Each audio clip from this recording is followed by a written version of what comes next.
And continuing coverage now, we are getting a closer look at the cleanup from that aftermath of the train that derailed from the tracks in Richmond near Dock Street and 20th Streets.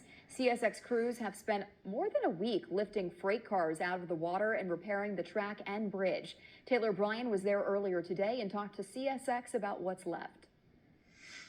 You can see the CSX crews cleaning up the rest of the debris from the river right behind me.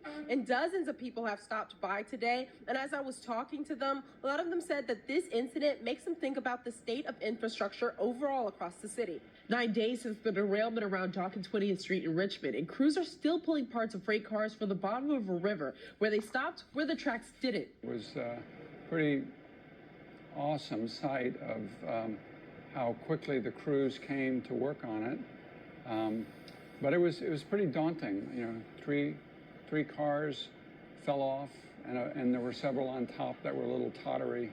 Jonathan White said he heard about the derailment on the Nextdoor app, and since then he's been stopping by to watch the cleanup process, just like so many others.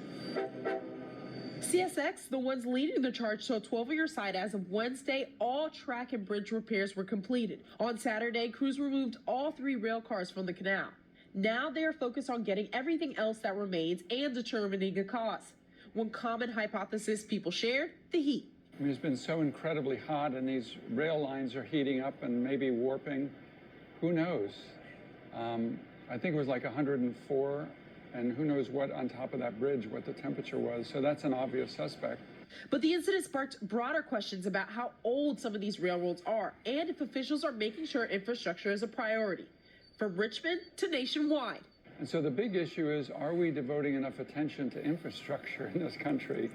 And the answer is probably not. We're waiting for disasters, and then we make little patches on the system, but we haven't really devoted the energy and the time and the money to our infrastructure. Again, CSX is still investigating the cause of this train derailment, but they still have crews cleaning up. In Richmond, Taylor Bryan, 12 on your side.